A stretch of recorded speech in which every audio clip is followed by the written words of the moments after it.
Hello friends, welcome on my YouTube channel. आज की video में हम पढ़ेंगे क्लास 10th का chapter number 2 polynomial.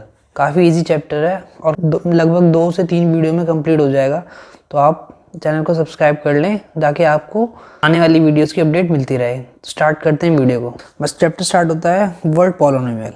Polynomial words क्या होता है कि जिसके अंदर हमारे जो एक्सप्रेशंस होती हैं, इक्वेशंस होती हैं हैविंग डिग्री, इनकी कोई ना कोई ज़रूर डिग्री होती है। पहला हमारा जैसे पॉलिनोमियल होता है लीनियर पॉलिनोमियल। लीनियर पॉलिनोमियल क्या होता है? लीनियर पॉलिनोमियल हमारा वो होता है जिसके अंदर हमारा जो x की एक वेरिएबल होता है, x में हो, y में हो, x, y, z कोई भी हो, ऐसा कोई भी अल्फ़ाबेट्स हो, इन्हें हम बोलते हैं वेरिएबल्स। 1, 2, 3 जिनकी वैल्यू डिफाइन होती है इन्हें बोलते हैं हम कॉन्स्टेंट्स। ठीक है। जो लीनियर पॉलिनोमियल होता है इसके अंदर हमारा वेरिएबल होता है, उसकी डिग्री होती है 1 x, और जो कांस्टेंट होता है वो हो सकता है जैसे x into 1 plus 2 something like that. इसका फॉर्मेट में हो सकता है 2x प्लस 6। ये हमारी एक लीनियर इक्वेशन हो सकती है। ये होती है हमारी linear equation in one variable. जो भी हमारे इसमें वेरिएबल्स होंगी उसकी पावर होगी 1, पावर 1 होगी लीनियर पॉलिनोमियल में। तो इससे अब जैसे क्वाड्रेटिक पॉलिनोमियल हो गया दूसरा हमारा। क्वाड्रेटिक पॉलिनोमियल क्या होता है? जिसके अंदर जो भी वेरिएबल होगा उसके अंदर जो हाईएस्ट पावर होगी वो होगी 2। जैसे एग्जांपल लेते हैं ax square plus bx plus c। ठीक है। अगर इसके अंदर हम देखेंगे तो जो a, b और c है वो हमारे कॉन्स्टेंट्स हैं जिनकी वैल्यू हमें क्वेश्चन वगैरह में दी होगी पहले से ही। अगर आप लेना चाहो तो इसके दूसरा एग्जांपल ले सकते हो, जैसे इसे मान लो 2x square plus 3x plus 5, इस तरीके से ले लेंगे। अब देखिए इसमें जो वेरिएबल क्या है हमारा, वेरिएबल हमारा x, और इसमें हाईएस्ट पावर क्या है इसकी 2। जो इसकी हाईएस्ट पावर होगी इसी को और हम एक और नाम से जानते हैं, इसे बोलते हैं degree of the polynomial. Highest power क्या है 2। इसे एक और नाम से कहेंगे हम, क्या कहेंगे इसे, ये हमारी degree of the polynomial, degree of the polynomial. कई क्वेश्चन में सीधा पूछ लिया जाता है कि इस पॉलिनोमियल की डिग्री क्या है, तो बता देंगे जो भी इसमें हाईएस्ट पावर होगी वही हमारा पॉलिनोमियल की डिग्री होगी। ठीक है। जैसे आप देखिए लीनियर पॉलिनोमियल क्या है, इसके अंदर वेरिएबल है हमारा x, इसमें देखेंगे कौन सी हाईएस्ट पावर है 1, तो इसकी डिग्री क्या होगी, डिग्री होगी हमारी इसके अंदर 1। क्वाड्रेटिक पॉलिनोमियल में पावर हाईएस्ट क्या होती है हमारी 2, तो इसकी डिग्री क्या होगी 2। अब देखते हैं ऐसे ही और होगा जैसे क्वाड होता है क्वाड पॉलिनोमियल। क्वाड पॉलिनोमियल में क्या होता है, क्वाड पॉलिनोमियल हमारा होता है जिसके अंदर हमारी डिग्री होती है, पावर होती है हाईएस्ट 4। ठीक है। तो उसकी डिग्री क्या होगी, क्यूबिक पॉलिनोमियल की इक्वेशन दिखा देता हूँ कैसे होती है, ax cube plus bx square plus cx plus d, इस तरह की हमारी होती है। ठीक है। इक्वेशन फॉर्मेट जिसमें a b c d ये हमारे कांस्टेंट होते हैं और हाईएस्ट हमारी देखने, इसमें सबसे पहले देखेंगे डिग्री कहता है, सबसे पहले देखते हैं हाईएस्ट पावर क्या है। हाईएस्ट पावर है इसके अंदर हमारी 3, हाईएस्ट पावर देखेंगे पहले 3, और इसी को हम क्या कह देते हैं, हाईएस्ट पावर को ही बोल देते हैं हम डिग्री। ठीक है। बस अगर सबसे अगर कोई आपसे बोलता है कि हम आपको कोई क्वेश्चन दे दिए, इसकी आपको डिग्री निकालनी है, तो डिग्री के लिए क्या करेंगे आप, जितने उसमें पहले देखेंगे वेरिएबल कौन सा है। देखिए x हो सकता है, y हो सकता है, z हो सकता है, कोई भी अल्फाबेट हो सकता है, m n कुछ भी, उसमें देखेंगे कौन सा वेरिएबल है, उसमें देखेंगे इसकी हाईएस्ट पावर क्या है। हाईएस्ट पावर देखेंगे वेरिएबल की, अगर 2 है तो वही उसकी डिग्री होगी, अगर हाईएस्ट पावर 3 है तो डिग्री भी वही होगी। तो हाईएस्ट पावर होती है किसी भी इक्वेशन की, वही उसकी डिग्री होती है। नेक्स्ट टॉपिक है हमारा geometrical meaning of zeros. Geometrical meaning of zeros, zeros of the polynomial, कि जो हमारे पॉलिनोमियल होते हैं उसके अंदर जो जीरोज क्या होता है, आप किसी को पता है? अगर आपको पता हो तो कमेंट सेक्शन में मेंशन कर देना वीडियो को पॉज करने के बाद। ठीक है। नहीं तो मैं बताता हूँ। जीरोज उन्हें बोलते हैं, जीरोज को दूसरा नाम से बोलते हैं रूट्स। रूट्स मतलब जो हमारे जो वेरिएबल्स हैं, जो उनकी वैल्यूज़ हो सकती हैं। ठीक है। वेरिएबल की जो वैल्यूज़ होती हैं उन्हें जीरोस भी बोलते हैं, रूट्स भी कहते हैं। तो एक इक्वेशन दे रखी है, उसके कितने जीरोस कितने रूट्स होते हैं वो पता चलती है उसकी डिग्री से, ठीक है। अगर पॉलिनोमियल है हमारा, क्वाड्रेटिक पॉलिनोमियल है, उसकी डिग्री होगी हमारी 2, ठीक है। तो डिग्री 2 है तो उसके मैक्सिमम रूट्स कितने हो सकते हैं, 2, ठीक है। और जैसे हमारा हो गया लीनियर पॉलिनोमियल, तो x है उसके x एक वेरिएबल है, उसकी कितनी डिफरेंट वैल्यूज हो सकती हैं, 1। उन डिफरेंट वेरिएबल्स की जो वेरिएबल की जो डिफरेंट वैल्यूज हैं उन्हें हम बोलते हैं रूट्स, ठीक है। और geometrical meaning of zeros of the polynomial का क्या मतलब है, इसे पता लग कि ग्राफ की हेल्प से हम कैसे जीरोस को फाइंड कर सकते हैं। ग्राफ की हेल्प से हम कैसे जीरोस को फाइंड कर सकते हैं, सिंपल है। अगर आपको कोई ग्राफ दे देता है और आपसे पूछा जाता है नंबर ऑफ जीरोस कितने होंगे, नंबर ऑफ जीरोस कितने होंगे, तो अब कुछ नहीं करना है। जैसे ये मैंने आपको ग्राफ दे दिया,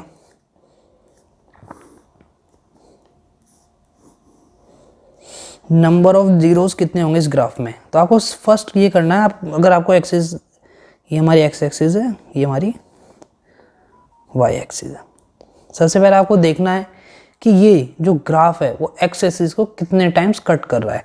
देखिए एक बार यहाँ काट रहा है, दूसरी बार ये, तीसरी बार ये, जितनी बार नंबर ऑफ टाइम्स, सीधी बात है जितनी बार ग्राफ काटेगा हमारी एक्स एक्सिस को उतने नंबर ऑफ जीरोस होंगे। सीधा होगा नंबर ऑफ टाइम्स ग्राफ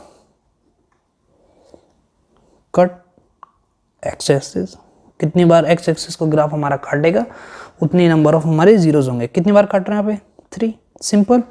एक और एग्जांपल लिख देते हैं, देखिए ये रहा एक ग्राफ, ये रहा, कितनी बार काटेगा अब देखिए, 1, 2, जीरोस कितने हो गए इसके, 2, ठीक है। एक और एग्जांपल,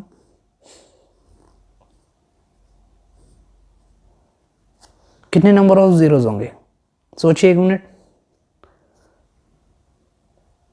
अगर इसमें नंबर ऑफ हमारे जीरोस होंगे वो होंगे 0, क्यों होंगे, कोई कहेगा ये एक्सिस को तो काट रहा है, लेकिन बात हुई है एक्स एक्सिस को, कहते हैं number of times graph cut x axis. इसमें मेजर पॉइंट है कि एक्स एक्सिस को कितनी बार काटता है। अगर ठीक है तो एक्स एक्सिस को कितनी बार काट रहा है हमारा ग्राफ, 0 बार, एक बार भी नहीं काटा तो कितने नंबर ऑफ रूट्स होंगे, 0, सिंपल है। आपको केस स्टडी है जो हमारा अब नया क्वेश्चन पैटर्न आया है, हमारा जो पेपर पैटर्न है उसमें केस स्टडी के क्वेश्चन आते हैं, उसमें ये मेरे हिसाब से गारंटीड है, गारंटी किसी चीज़ की नहीं है, लेकिन 100% 95% चांसेस हैं कि केस स्टडी में क्वेश्चन पॉलिनोमियल का जरूर आएगा। और वो अगर किसी टॉपिक से आएगा तो यही आएगा कि आपको नंबर ऑफ जीरोस फाइंड करने होंगे with the help of graph. तो सिंपल फंडा है कि जितनी बार भी ग्राफ एक्स एक्सिस को काटेगा उतने नंबर ऑफ जीरोस होंगे, ठीक है। ये पॉलिनोमियल जैसे ये वाले ग्राफ में 3 बार काटता है तो नंबर ऑफ जीरोस कितने होंगे, 3। इसमें एक बार भी नहीं काटेगा तो 0, 0। इस वाले में कितने बार काट रहा है, 2 बार, तो कितने नंबर ऑफ जीरोस हो गए, 2। अब आगे बढ़ते हैं नेक्स्ट टॉपिक की तरफ। नेक्स्ट टॉपिक है कि हमारा जो क्वाड्रेटिक पॉलिनोमियल होता है उसकी शेप क्या होती है। क्वाड्रेटिक पॉलिनोमियल किस फॉर्म का होता है हमारा, a² + bx + c। ये हमारा क्वाड्रेटिक पॉलिनोमियल है, ठीक है। इसकी शेप क्या होती है, इसकी शेप होती है हमारी पैराबोला। हमारा क्वाड्रेटिक पॉलिनोमियल है, इसकी शेप होती है हमारी पैराबोला। पैराबोला कैसा दिखता है, यू शेप का होता है, ये दिस इज कॉल्ड पैराबोला। ये हमारा पैराबोला है, यू शेप की तरह दिखता है। अपवर्ड भी हो सकता है, डाउनवर्ड पैराबोला भी हो सकता है, ये इसे हम बोलते हैं अपवर्ड पैराबोला, इसे बोलते हैं डाउनवर्ड पैराबोला, ठीक है। अब आपको कैसे पता लगेगा कि अपवर्ड पैराबोला है या डाउनवर्ड पैराबोला है। वैसे इस क्लास 10th के लेवल पे ये जरूरी नहीं है, आपको कौन सी वे पता होना चाहिए कि क्वाड्रेटिक पॉलिनोमियल की जो शेप होती है वो पैराबोला शेप होती है। लीनियर की कैसी होती है, स्ट्रेट लाइन, ठीक है। लेकिन एक बार बता देता हूँ, बुक में भी मेंशन है, अगर किसी को ज़्यादा जाना है तो बुक से भी पढ़ सकता है। बस ये होता है, अगर ये जो ए है अगर इसकी ए की वैल्यू ग्रेटर देन 0 होती है, मतलब पॉजिटिव वैल्यू होती है, तो ये अपवर्ड पैराबोला होता है। अगर लेस देन होती है तो 0, तो ये होती है डाउनवर्ड पैराबोला। बस इतना ही जानना है। और सीधा इससे देखिए, इससे भी पता चल जाता है कि इसकी नंबर ऑफ रूट्स कितने होते हैं, 2। कितनी बार एक्स एक्सिस को काट रहा है, 2 बार, ठीक है। तो इसके नंबर ऑफ जीरोस भी अगर आप चाहो तो इसमें भी बता दो कि नंबर ऑफ जीरोस होते हैं हमारे नंबर ऑफ जीरोस होते हैं क्वाड्रेटिक पॉलिनोमियल के 2। एक मैंने भी बताया था थोड़ी देर पहले कि जो हाईएस्ट डिग्री होती है उतने ही हमारे रूट्स या नंबर ऑफ जीरोस हो सकते हैं। तो इसकी हाईएस्ट डिग्री हमारी 2 है, तो नंबर ऑफ जीरोस भी कितने होंगे 2। अब आगे बढ़ते हैं नेक्स्ट टॉपिक की तरफ, जो मोस्ट इंपॉर्टेंट टॉपिक है इस चैप्टर के पॉइंट ऑफ व्यू से। हमारा नेक्स्ट टॉपिक है relation between zeros and coefficient of polynomial. ठीक है, हमारे इस चैप्टर में दो तरीके के पॉलिनोमियल के बारे में बात करेंगे। फर्स्ट है quadratic polynomial and second one is cubic polynomial. पहले बात करेंगे हम क्वाड्रेटिक पॉलिनोमियल के बारे में। क्वाड्रेटिक पॉलिनोमियल की फॉर्म क्या होती है, ax² + bx + c। अगर इस पॉलिनोमियल को हम 0 के बराबर इक्वेट कर देते हैं तो ये बन जाती है हमारी इक्वेशन, इसे बोलते हैं क्वाड्रेटिक इक्वेशन। ठीक है, अब देखिए इसमें a एंड b क्या है, हमारे कोफिशिएंट हैं किसके, x² के और x के। ठीक है, क्वाड्रेटिक पॉलिनोमियल है, कितने रूट्स होंगे, 2 होंगे, तो हम ज्यूम कर लेंगे तो let the roots be alpha and beta. तो इनका बीच में एक रिलेशन होता है, sum of roots equal to minus coefficient of x upon coefficient of x²। ठीक है, और जो हमारे फॉर्म लिखी है इसमें कोफिशिएंट ऑफ x कितना है, b, और कोफिशिएंट ऑफ x² क्या है, a, और रूट्स हमने क्या एज्यूम किए हैं, अल्फा प्लस बीटा। ये हमारा रिलेशन आ गया कि alpha plus beta equal to होगा -b/a। नेक्स्ट है हमारा प्रोडक्ट ऑफ रूट्स। अब प्रोडक्ट ऑफ रूट्स को कैसे करेंगे, प्रोडक्ट ऑफ रूट्स का इक्वल टू होती है, प्रोडक्ट ऑफ रूट्स होता है coefficient of constant term upon coefficient of x²। Constant term क्या है हमारे यहाँ पे c, और कोफिशिएंट ऑफ x² क्या है a, और रूट्स क्या आती है हमारी अल्फा एंड बीटा, तो प्रोडक्ट ऑफ रूट क्या हो गया, अल्फा इंटू बीटा। ये हमारा सिंपल रिलेशन है। ठीक है, किसी भी आपको क्वेश्चन में पूछ लिया जाएगा डायरेक्टली कि बताइए कि सम ऑफ रूट्स क्या होगा, तो आप क्वेश्चन को लिखेंगे, कंपेयर कर लेंगे इस वाली इक्वेशन स्टैंडर्ड इक्वेशन से, ax² + bx + c। जो b की वैल्यू होगी वो उसकी जगह रख देंगे, जो a की वैल्यू होगी वो यहाँ रख देंगे। मैं तो कहूँगा आप इसे याद रखें कि कोफिशिएंट ऑफ x और कोफिशिएंट ऑफ x², इससे आपको इजीली समझ आएगा, फिर कंफ्यूजन नहीं होगा कि b कौन सा होगा, a कौन सा होगा। तो मैं हमेशा स्टूडेंट से कहता हूँ कि इन वालों को आप पहले प्रीफर करें याद करने की। अगर ये याद नहीं होते तो आप नीचे भी जा सकते हैं कि अल्फा बीटा किसके बराबर होता है, c/a, और अल्फा प्लस बीटा कितना होता है, -b/a। एग्जाम्पल ले लेते हैं, एग्जाम्पल देखिए, एग्जाम्पल हमारा 2x² + 3x + 5 इक्वल टू 0। ठीक है, अब इसमें पूछा है find sum of roots. Sum of roots क्या होगा, प्रोडक्ट्स ऑफ रूट क्या होगा, ये दोनों लिख के बताएं।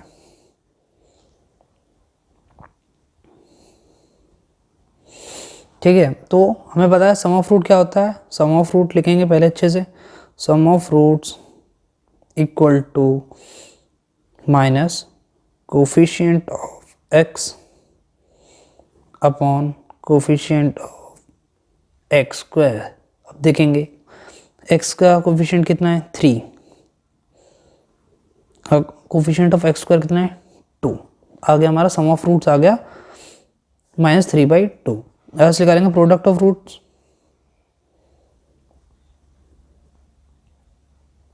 प्रोडक्ट ऑफ रूट्स कितना आया हमारा, कोफिशिएंट ने कांस्टेंट टर्म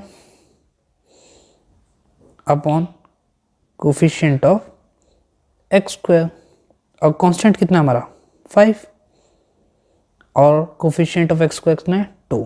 तो सम ऑफ रूट्स आ गया हमारा -3/2 और प्रोडक्ट ऑफ रूट्स आ गया 5/2। हमारा नेक्स्ट एग्जाम्पल है x² - 2x - 8 इक्वल टू 0। ठीक है, अब इसमें हमारे क्वेश्चन में क्या पूछा है कि सम ऑफ रूट्स निकालना है। अगर अल्फा सीधा कह दिया, इसमें अल्फा और बीटा हमारे इस इक्वेशन में इसके रूट्स हैं। ठीक है, और आपको क्या निकालना है कि सम ऑफ रूट्स निकालना है, आपको प्रोडक्ट्स ऑफ रूट निकालना है। ठीक है, और आपको α² + β² की वैल्यू निकालनी है, और अल्फा और बीटा की भी वैल्यू आपको निकालनी है। अब फर्स्ट स्टार्ट करेंगे, अल्फा बीटा क्या है हमारा, सम ऑफ रूट्स, उसकी वैल्यू कितनी होती है -b/a, ठीक है। और कंपेयर करेंगे ax² + bx + c = 0 से। a की वैल्यू कितनी है हमारी 1, b की वैल्यू कितनी है -2, c की वैल्यू कितनी है -8।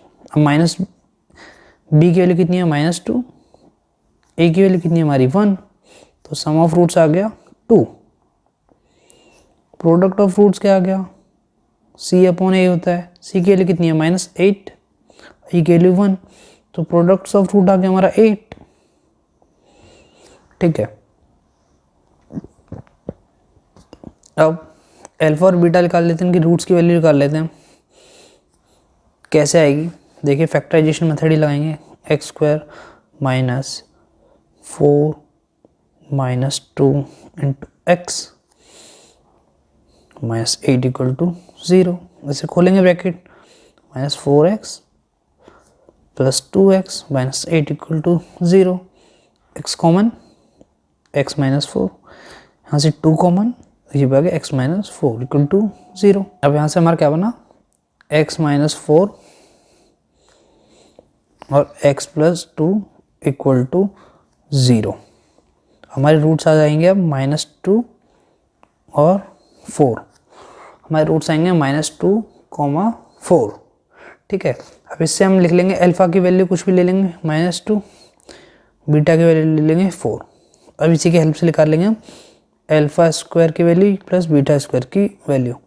अल्फा की वैल्यू कितनी आएगी -2 का स्क्वायर, बीटा की वैल्यू कितनी है 4, 4 का स्क्वायर, तो आंसर आ गया 4 + 16, आंसर आ गया हमारा 20। सबकी वैल्यू हमारे पास आ गई है। अब बता देता हूँ एक बार दोबारा से, सम ऑफ रूट्स निकालना है तो -b/a और प्रोडक्ट ऑफ निकालना है c/a। a b c की वैल्यू कैसे निकालेंगे आप, स्टैंडर्ड इक्वेशन से ax² + bx + c उसे लिखेंगे, वहाँ से कंपेयर कर लेंगे कि a की वैल्यू कितनी है 1, b की वैल्यू इस क्वेश्चन में कितनी है -2, c की वैल्यू कितनी है -8। इसकी हेल्प से आप अल्फा + बीटा निकाल सकते हैं, अल्फा × बीटा निकाल सकते हैं। कोई भी पूछे आपसे, अरे वो आपसे पूछ लेता है बताइए आप α³ + β³, कोई बात नहीं है, अल्फा की भी वैल्यू हमें पता है -2, बीटा की भी वैल्यू पता है 4, सिंपल 64 - 8, द आंसर इज 56। अब इस क्वेश्चन में आपसे कुछ भी पूछ ले, आपको कोई भी दिक्कत नहीं होने वाली, ठीक है। तो हम नेक्स्ट टॉपिक की तरफ चलते हैं। नेक्स्ट टॉपिक है जिसमें हमें आपको रूट्स पहले से पता होगी, फिर आपको इक्वेशन लिखनी है, ठीक है। तो ज्यूम कर लेते हैं कि हमें रूट दे रखी, लेट द रूट्स भी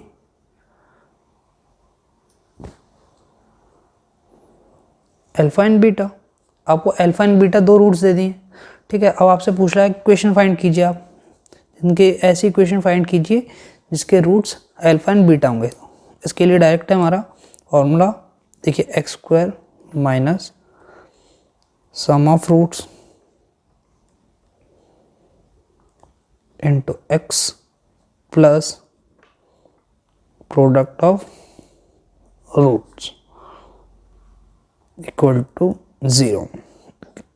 अगर रूट्स हमारी अल्फा और बीटा है तो क्या आएगा, x² माइनस ब्रैकेट में alpha + beta into x, product of roots कितना होगा alpha into beta equal to 0। तो ये हो गया हमारा फॉर्मूला। एग्जाम्पल के हेल्प से समझते हैं। और आपसे कोई कह दे लेट हमारे ये 2 रूट्स हैं, अल्फा की वैल्यू हमारी 3, बीटा की वैल्यू है 5। अब बताइए ऐसी इक्वेशन बताइए जिसकी रूट्स 3 और 5 हैं। सिंपल लिखेंगे, सम ऑफ रूट्स निकालेंगे alpha + beta equal to 8, alpha into beta equal to 15, ठीक है। तो इसे एक तरीके से और लिख सकते हैं, अगर अल्फा + बीटा को हम s ले लेते हैं और अल्फा इंटू बीटा को लिख लेते हैं p, तो सिंपल आपको मिलेगा x² - sx + p = 0। याद करने के लिए इजी फॉर्मूला, s क्या होगा हमारा सम ऑफ रूट्स और p क्या होगा प्रोडक्ट ऑफ रूट्स। देखिए इसमें s की वैल्यू कितनी आ गई 8 और p की वैल्यू आ गई 15। बस दोबारा स्टैंडर्ड इक्वेशन लिखी, x² - sx + p = 0। ये हमारा s है, ये हमारा p है, पुट कर दीजिए value x² - 8x plus 15 equal to 0। Simple है, आ गया यहाँ से हमारा इक्वेशन। अब आपको कोई भी क्वेश्चन आता है सिंपल यही फॉर्मूला अप्लाई करना है, लिखना है आपको पहले। अगर आपको रूट्स दे रखे हैं कोई भी, अगर let the roots is alpha and beta, sum of root निकालेंगे, अल्फा प्लस बीटा लिखेंगे, S equal to alpha plus beta, P equals to alpha into beta, standard formula लिखेंगे x square minus S x plus P equal to 0। S की जो value आएगी उसे यहाँ put कर देंगे, पी की वैल्यू जो आएगी पुट कर देंगे। सिंपल क्वेश्चन है। इस तरह की हमारे आपको और क्वेश्चन की प्रैक्टिस करनी है तो आप एक्सरसाइज 2 में जाइए एनसीईआरटी के, वहाँ पे आप प्रैक्टिस कर सकते हैं। ठीक है, एक दो क्वेश्चन मैं और करा देता हूँ जिससे आपको अच्छी ग्रिप आ जाती है इस टॉपिक के ऊपर। तो काफ़ी इंपॉर्टेंट टॉपिक है हमारे लिए। हमारे एग्जाम्पल ले लेते हैं एक और, कि अगर हमें रूट्स दे रखें तो 1, 1, ठीक है, तो फिर इक्वेशन बतानी है। इक्वेशन क्या होगी? ठीक है, तो बस पहले लिखेंगे sum of roots, S equal to alpha plus beta. ठीक है, अल्फा को 1 मान लेते हैं, बीटा को 1 मान लेते हैं। अल्फा प्लस बीटा कितना आ गया? 2। पी की वैल्यू कितनी आ गई? Alpha into beta equal to 1। ठीक है, अब इक्वेशन लिखो सिंपल। इक्वेशन क्या होगी हमारी? ये रही हमारी इक्वेशन। अब दोबारा लिखने की जरूरत नहीं है इस वाली इक्वेशन को, यहीं से ले लेते हैं। X square minus S x plus P, सीधा वैल्यू पुट करेंगे। एक्स स्क्वायर, एस की वैल्यू कितनी है? 2, 1 की, पी की वैल्यू कितनी है? 1 इक्वल टू 0। हमारी इक्वेशन आ गई सिंपल। एक और एग्जांपल ले लो जिसमें थोड़ा सा फैक्टर की, हमारे रेशनल टर्म्स में हमारी इक्वेशन के रूट्स होंगे, जैसे 1/4 और 3/5, हमारे दो रूट्स हैं। ठीक है, तो इसमें भी सिंपल है, सम ऑफ रूट्स निकालेंगे। अल्फा प्लस बीटा 1/4 प्लस 3/5, सीधा एलसीएम लो 25, 4 3 12, तो रूट्स सम ऑफ रूट्स आ गया 17/20। Products of root 3/20। अब सिंपल है, आगे आप कर सकते हो इस वाली इक्वेशन की हेल्प से। आप इसमें वैल्यू पुट कर देना एस और पी की, हमारा आंसर आ जाएगा। अब नेक्स्ट टॉपिक है हमारा क्यूबिक पॉलिनोमियल है हमारा।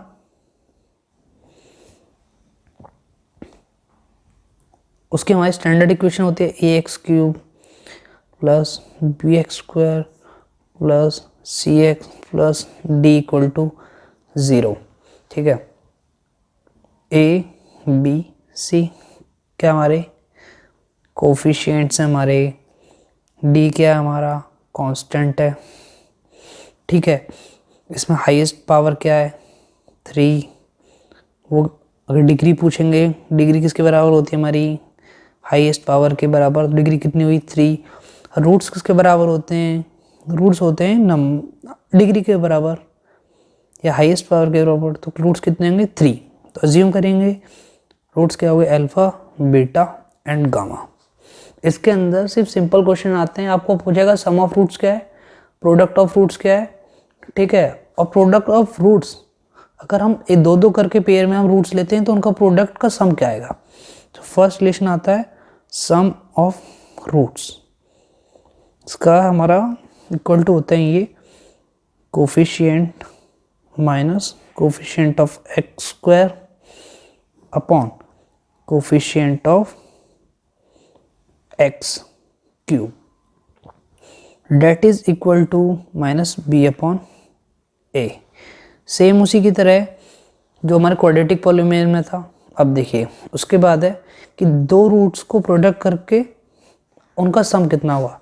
तो देखिए alpha into beta plus beta into gamma plus alpha into gamma, इसकी वैल्यू कितनी होगी हमारी? Coefficient of x upon coefficient of x cube, इसकी वैल्यू होगी हमारी सी अपॉन ए के बराबर। और लास्ट में आता है हमारा product of roots, alpha into beta into gamma, ये the constant upon coefficient of x cube, that is equal to d upon a. तो हमारे इसमें सिर्फ तीन ही, अगर आपसे कोई पूछेगा तो पूछ लेगा सम ऑफ रूट्स क्या है, प्रोडक्ट्स ऑफ रूट क्या है। अगर हम टू रूट्स का प्रोडक्ट करके उनका सम करते हैं तो ये क्या है? तो आपका सिंपल रिलेशन आएगा डी अपॉन माइनस, सॉरी इसमें मैं भूल गया था बाई मिस्टेक, इसमें आता है हमारा माइनस डी अपॉन ए, ठीक है, minus constant upon coefficient of x cube. तो इस वाले में अब एग्जांपल ले लेते हैं हम। एग्जांपल हमारा 2x cube plus 5x square plus 6x plus 3 equal to 0। एक रैंडम इक्वेशन ले लिया मैंने। अब वो कहता है सम ऑफ रूट्स निकालिए, सिंपल है, alpha plus beta plus gamma, कितना हमारा coefficient of x square minus coefficient of x square minus, अब कोफिशिएंट ऑफ एक्स स्क्वायर कितना है 5, ये रहा 5, कोफिशिएंट ऑफ एक्स क्यूब कितना है 2, ये रहा 2। कहता है प्रोडक्ट ऑफ रूट्स दो दो पेयर में बनाइए, alpha into beta, beta into gamma, alpha into gamma. Coefficient of x कितना हमारा 6, कोफिशिएंट ऑफ एक्स क्यूब कितना है 2, तो आंसर कितना आ जाता है हमारा 3। क्या प्रोडक्ट ऑफ रूट्स निकालिए, प्रोडक्ट्स ऑफ रूट्स ये रहा, माइनस कांस्टेंट टर्म 3 और coefficient of x cube 2, simple, ठीक है। अगर आपसे कोई पूछेगा तो इससे ज़्यादा इस टॉपिक में नहीं पूछ सकता, ठीक है। और कभी कभी हो जाता है कि आपसे इक्वेशन पूछ ली जाती है और रेयर चांसेस है, वैसे नहीं आएगा, बोर्ड लेवल पे इतना नहीं पूछा जाता। तो अब आगे बढ़ेंगे, आगे जो भी पढ़ेंगे हम नेक्स्ट वीडियो में पढ़ेंगे। तो अगर आपको ये वीडियो अच्छी लगी हो तो वीडियो को लाइक करना, चैनल को सब्सक्राइब करना, ताकि आपको आने वाली वीडियोज़ की नोटिफिकेशन मिलती रहे, ठीक है। Thank you guys.